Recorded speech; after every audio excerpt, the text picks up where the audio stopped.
My dead sister moved into my body and my parents want to erase me. Part 1. I went into a frenzy, smashing every movable object in the house. The countless shards on the floor were like my soul's cry for help. Mom covered her mouth, tears streaming down her face. Dad's face was twisted with anger, but he didn't stop me. I screamed at them, why? This is my body. Why should I give it to her? Dad rubbed his forehead, as if making a difficult decision. We've consulted with psychologists. You and Claire can't keep going like this. Neither of you can live properly. So we have to erase one of you. Your mother and I are suffering too. You're also our daughter. If there was any other way, we wouldn't make this decision. You need to understand us. I grabbed a glass and hurled it at Dad's feet. The glass shattered, and Dad instinctively stepped back. He wanted to scold me but stopped, remembering what they were asking of me. Understand you? Who's going to understand me? You're in pain, you have no choice, so why do I have to die? This is my body. If anyone should disappear, it's Claire. Anger and despair consumed me. I couldn't comprehend how the parents who'd loved me just days ago now wanted to erase me. Hearing my words, Mom broke into sobs. Dad frowned with displeasure. Stop talking about dying. Your sister will use your body to live for you. Whether you agree or not, this is happening. With that, Dad had lost patience.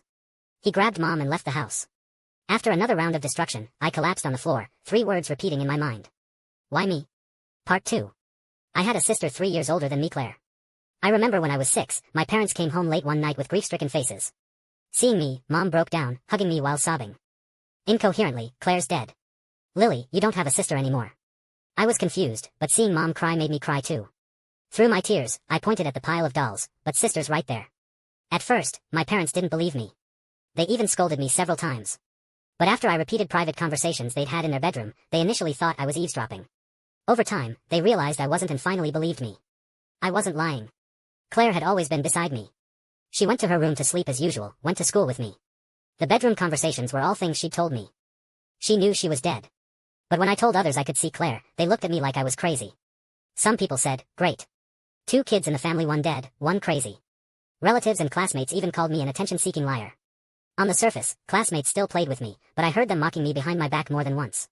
Whenever this happened, Claire would rush at them, trying to fight, but as a ghost, she couldn't harm the living. At most, she'd make them sneeze.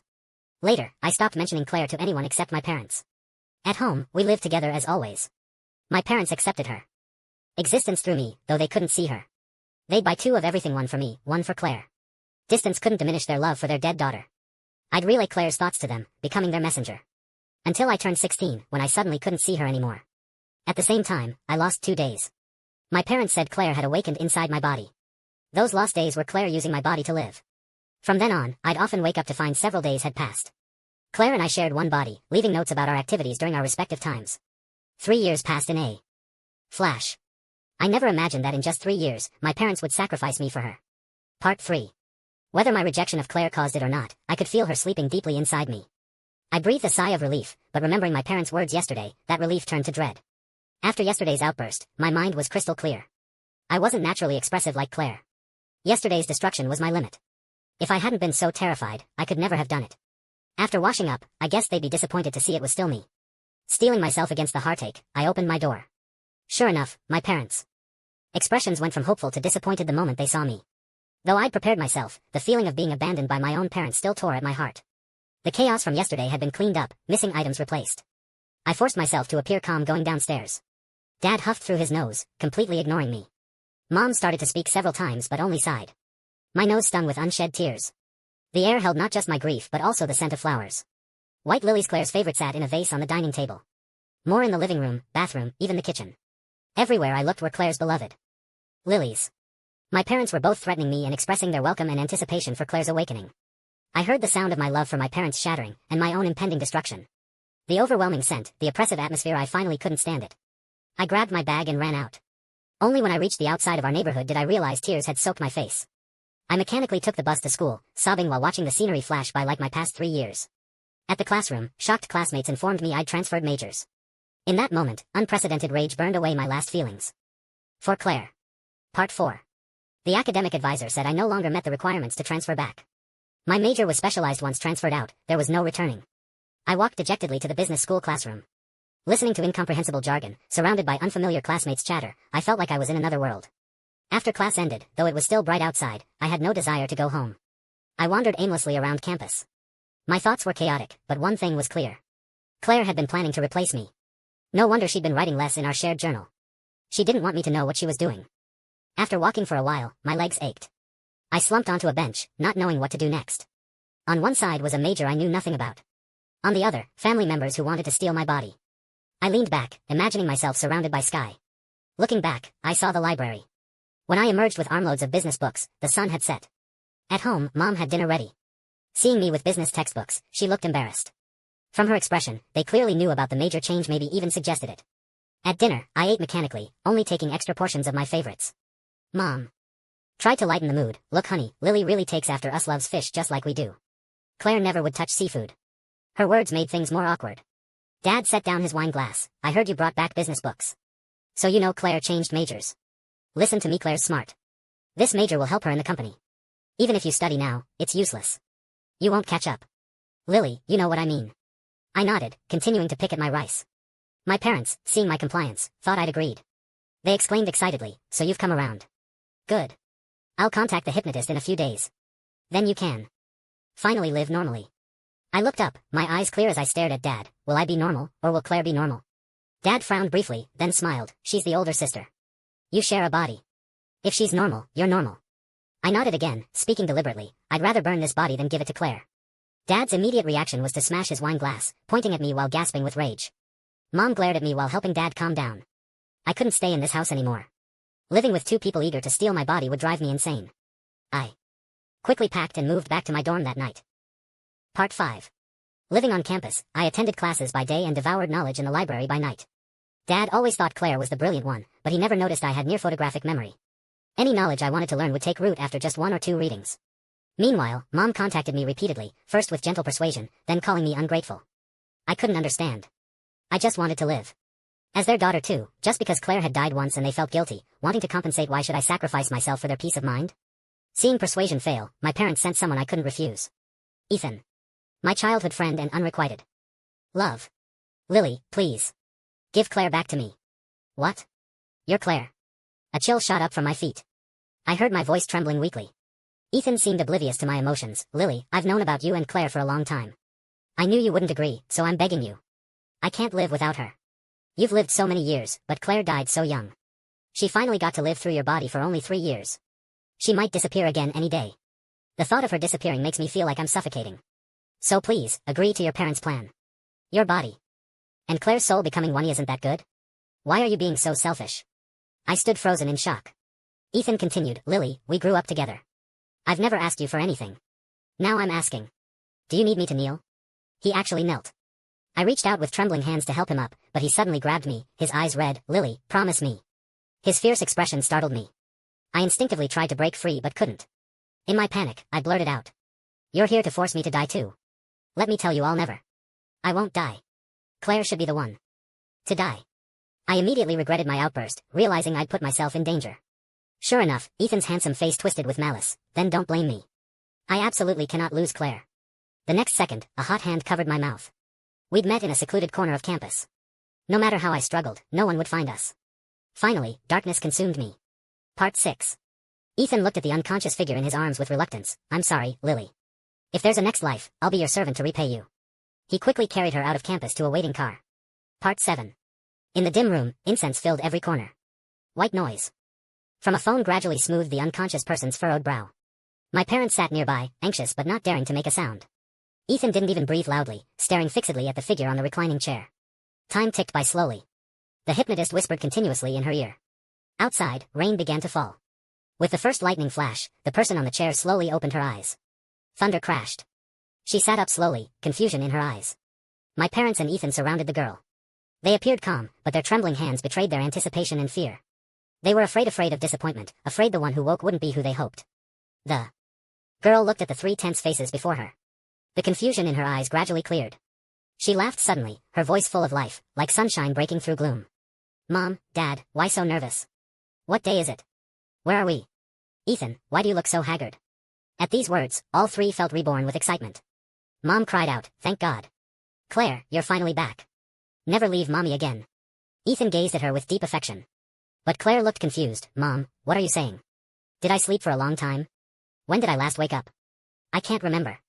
As she tried to remember, Claire suddenly clutched her head and screamed. Mom jumped back in fright. Ethan immediately pulled Claire into his arms. If you can't remember, don't try. It's okay, it's okay. Dad looked at the hypnotist, who explained that eliminating a personality, especially with long-term alternating and already unstable personalities, would cause some memory loss. But over time, memories might return. Dad relaxed. Forgetting was fine. With Claire's intelligence, she'd learn quickly. He'd teach her again. His daughter wouldn't disappoint him. Part 8. The rain cleared. Ethan drove the family home. Upon entering, the lily scent hit them. Claire ran excitedly inside, smelling each identical white flower. Mom, Dad, you're amazing. So many lilies. I feel like I could die of happiness. She burrowed into Mom's arms. Then she said, Lily never liked this smell. I wonder if she'll be angry seeing all these flowers when she wakes up. Instantly, the house fell silent. Ethan felt uneasy. Claire, did you forget this too? Lily won't wake up again. Claire looked at him blankly, then at her parents. Mom hugged her, suppressing her sadness, and explained everything. A year ago, after Claire demonstrated exceptional business acumen, Dad had discussed taking over Lily's body with her. During this time, they'd convinced themselves, brainwashing themselves. After all, this was essentially murder off their own family. After hearing everything, Claire was sad for 3 seconds before asking pitifully, Mom, can I turn Lily's room into a walk-in closet? My wardrobe is too small. Her playful question lightened the mood again. If Claire was explosive magma, Lily was a cool, winding stream. This magnetic vitality was something Lily couldn't achieve, and why the family preferred Claire. Part 9. Years flew by. Claire had graduated college, becoming even more beautiful and accomplished. Under Claire's leadership, the family company grew stronger. She even helped Dad break into the upper middle class he'd dreamed of. Ethan's gaze evolved from admiration to obsession. Dad decided to hand over the entire company to Claire. On her 26th birthday. Ethan planned to propose that same day. He'd waited too long. Part 10. On Claire's birthday, Dad bought her an estate. That morning, Claire was woken early for hair and makeup. Dazzling jewelry and limited edition gowns awaited. Claire looked at herself in the mirror as if in another lifetime. The stylist had chosen her favorite vibrant strapless gown. Claire glanced at it and asked coldly, do you have anything more conservative? The stylist was surprised. Yes, but they're quite plain. Claire nodded. Conservative is good. Even the most beautiful flowers wither eventually. The stylist, confused, followed Claire's instructions and dressed her in an elegant cocktail dress. The person in the mirror had lost her usual vibrancy. Her bright eyes now resembled deep pools, mysterious and cold. In the estate, Dad chatted jovially with industry leaders, clearly in high spirits. Mom was surrounded by society ladies asking how she'd raised such an accomplished daughter. Only Ethan nervously practiced his proposal in the corner. Claire looked out the window with a cold smile. Everyone she knew had come today. When it was time, Claire descended the stairs slowly. Dad felt uneasy seeing Claire's outfit. Mom frowned imperceptibly. She looked too much like Lily used to. But Ethan stared, entranced. Today's Claire was unlike anything he'd seen before, making him fall even deeper. Claire linked arms with Dad, who asked tentatively, it's your birthday. Why so conservative? Dad, I'm grown up now. I can't be so flamboyant anymore. Otherwise, those industry leaders might think I'm unstable and refuse to work with us. She spoke with her usual playful tone while holding Dad's arm.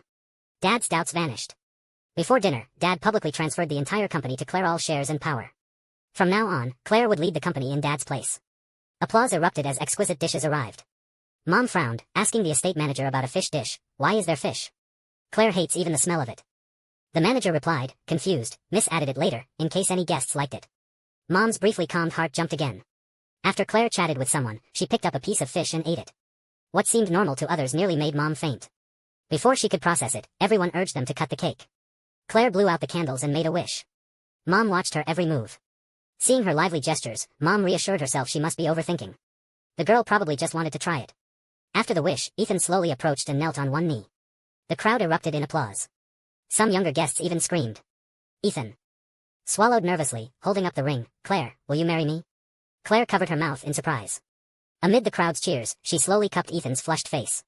Still in her playful voice, she answered, me? I don't want to. The cheers stopped instantly. Ethan looked at Claire in disbelief. Claire, what did you say? Mom's unease rose again. Seeing Claire wink at her playfully, she was about to say the child was joking when that cheerful voice turned cold. I said I don't want to. Because I'm not your Claire. I'm Lily. Part 11. The birthday guests looked confused, some whispering among themselves. They didn't understand what I meant, because all these years, I'd been using Lily's name. Only my parents and Ethan knew what I meant. Their ashen faces filled me with satisfaction. After pretending for so long, it was worth it for this moment. Mom screamed and fainted. Ethan's eyes reddened as he repeatedly sought confirmation. I just looked at him coldly. Under my gaze, he gradually lost his sanity and began howling like a madman. Only Dad stared at me with a dark expression. I smiled back at him. The birthday party was undoubtedly a disaster. Tomorrow's headlines. Might even read, Eris's birthday party proposing Ethan suddenly goes mad. Part 12. After the guests left, Dad slapped me across the face. One slap wasn't enough. He raised his hand again, but I caught it. That's enough. Hit me again and I'll hit back. Dad's face was livid, cursing, ungrateful daughter, and should die. But Ethan sat in the corner, staring at me unblinkingly. His eyes held neither Dad's anger nor visible sadness. Mom woke to Dad's cursing. She stumbled over, touching my face. You're Claire, aren't you? You're my Claire. Say it. You're Claire. Mom's voice grew louder, nearly screaming. She shook my shoulders desperately, as if that could really turn me into her Claire. I couldn't understand why. By time spent together, I'd been with them longer, yet they unhesitatingly chose to sacrifice me. Now I understood. They didn't love Claire more. Dad wanted a successor for the company. Mom felt guilty about Claire's death due to her negligence. And Ethan was just a lovesick fool. Mom's nails dug into my skin through my dress. I could feel the sharp pain. After her breakdown, she slumped in a chair. I addressed all three. Aren't you curious why it's me? Because your good daughter was killed by your own hands. Whether her or me. Bullshit. You should be the one dead. Mom was like a lioness who'd lost her cub, wanting to devour me whole. Yes, I should be dead, but here I stand alive, while your living Claire has completely disappeared. Let me think where to begin. First, I should thank Ethan. After he knocked me out, I surprisingly didn't fall asleep. It was my first time awakening inside my own body. Guess who I saw? Sleeping Claire. I must say, she was truly beautiful. Even sleeping in darkness, she seemed surrounded by light. In comparison, she seemed like the body's true owner. What? A pity she was erased by her loving parents. At this, my parents turned deathly pale. How could we have killed her? Why not? I bet you told the hypnotist this body belonged to Claire. And I was either a wandering spirit or a second personality. According to the hypnotist's theory, I was the second personality. He needed to teach the primary personality how to eliminate the second personality. But he didn't know I was this body's true owner. So Claire heard none of what the hypnotist said. Instead, I learned and applied it. You don't know inside one's own body, you can control the scenery at will. Whatever scene I wanted appeared. Maybe I experimented too much, because Claire woke up. Hearing this, Mom stood up excitedly. Even Ethan visibly trembled. She was so arrogant. She actually tried to convince me to give up my own body. She said you loved her more, that the unloved should be abandoned. Right after she finished speaking, I grabbed her throat. Actually, inside the body, there's no real suffocation. The hypnotist said the mind believes what it feels. Part 13. Memory returned to that moment. I gripped Claire's throat, continuously saying, how's that? Can't breathe? Is suffocation overwhelming your whole body? Your neck hurts badly, right? But you have no strength to pry my hands away. You're too weak from lack of oxygen. Sure enough, Claire's face went from red to purple. Her terrified eyes bulged, hands weakly clawing at mine. Then the internal scenery began changing rapidly. First stars, desert, forest, then her bedroom, my bedroom, then school, the company, living room, finally the kitchen. I pressed her against the table by her throat. She kept struggling. I grabbed a fruit knife from the table. As I loosened my grip, she gasped desperately for air. The next second, I plunged the knife into her neck. Hurts, doesn't it? So much pain. God, you're bleeding. So much. As I spoke, blood began seeping from Claire's neck, staining her red dress even more vibrant. Claire, you're dying. You can't escape. Your blood is almost gone. Your body is entering death.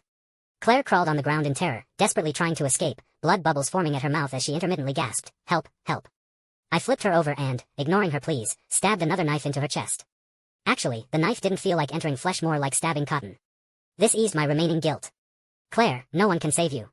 Because you're already dead. Yes, she died. Died in her own fear. The next moment, the blood vanished. Only Claire remained, twisted grotesquely on the ground. She became increasingly transparent until she disappeared from my body. I could feel she was truly gone. Then I woke up. After I finished, Mom was sobbing uncontrollably. Dad glared at me through gritted teeth, but my description had terrified him. He didn't even dare approach, fearing I might do the same to him. Ethan calmed down quickly. He stood, immediately falling to his knees from weak legs. But he persisted, walking toward me with indecipherable emotions in his eyes. So it's been you all these years. So I've been loving you pretending to be Claire. I frowned, then heard his nauseating words. Actually, I love you, right? No, no, no. I'm not that talented. I waved my hands frantically, wanting no connection with him. I'd truly liked him once, but only liked. When I learned he wanted me dead, my rose-colored glasses shattered completely. Dad took crying Mom back to their room, but I kept noticing his calculating eyes. I just didn't expect they'd still delude themselves into finding Claire again. Part 14. The following days, the house was filled with either exorcisms or seances. I watched like a spectator as my parents brought home people claiming they could scatter my soul. Claire had probably already reincarnated. I didn't understand what they were clinging to. I let my guard down and drank water Mom had left on the table. When I opened my eyes again, I was back on that familiar reclining chair. Before me were my parents, identical to before, and a conflicted-looking hypnotist. Seeing the hypnotist's reaction, I knew he understood the truth. Suddenly playful, I blinked and said in a wheedling tone, "Mom, Dad, why have you aged so much? How long did I sleep?" The next second, I clearly saw my parents' expressions transform from anxious anticipation to wild joy. I knew I'd never forget this moment. As they moved to embrace me, my next words plunged them into hell. Just one night. "Mom, Dad, did you age so much from all that ghost hunting nonsense?" Sure enough, they broke down. Suddenly Ethan burst in, covered in sweat, but seeing our situation, he visibly relaxed. The hypnotist said, "I told you it wouldn't work. Last time you weren't clear, and besides, how can an outsider occupy the host? You're being ridiculous." Mom wailed and beat her chest. Dad was eerily quiet. I knew what he was thinking, daughter, either way, and I was so accomplished now. Even if I wasn't Claire, he hadn't lost anything. Seems he finally understood. Too bad I'd disappoint him. Because while they'd been trying to bring Claire back, I'd sold everything, the company, the shares, all to Dad's rival. Thinking of this, I began anticipating Dad's reaction when he found out. Could he remain this calm? Part 15. The rival paid quickly. Within 3 days, I received everything. I swiftly completed all transfer procedures. By the time Dad found out, I was on a plane to Seattle. While waiting to board, I got Dad's call. He screamed hysterically on the other end. I hung up and destroyed the SIM card. Thinking of his impotent rage filled me with satisfaction. I'd pretended to be Claire too long, so long I sometimes felt I was her. But that didn't matter. What mattered was I was alive, breathing, able to pursue what I loved. And them? They'd lost their beloved daughter, their unloved daughter, and their livelihood. Though I left them plenty of money, enough for comfortable lives if they didn't squander it. Off the plane, dry air hit my face. I breathed deeply as the dry wind tousled my hair. As if celebrating my rebirth. Part 16. 2 years later, leaving work as usual to return to my small apartment, I encountered someone unexpected at my office building. Ethan. He froze seeing me, then rushed forward. But encountering my cold gaze, he stopped. "What are you doing here?" "Clarino, Lily, why did you leave without saying goodbye? Do you know how long I've searched for you?" "Why search for me?" I was confused. He loved Claire, yet here he was looking for me. Truly a lovesick fool. Ethan said urgently, "You're my fiancé. Of course I'd look for you. Lily, come back with me. You know I love you." "Did I ever tell you I loved you?" Ethan's face drained of color. He said in disbelief, "How is that possible? How could you not love me? All these years together, how could you not love me?" "Why not? I never said I loved you. Buddy, I was pretending to be Claire. You think I wanted to act all lovey-dovey with you? Ethan, the moment you plotted against my body, you became my enemy." Ethan's face turned ashen. He wanted to explain but couldn't. I thought I was free, but from that day on, he haunted my surroundings. Even after I married and had children, he'd watch from a distance.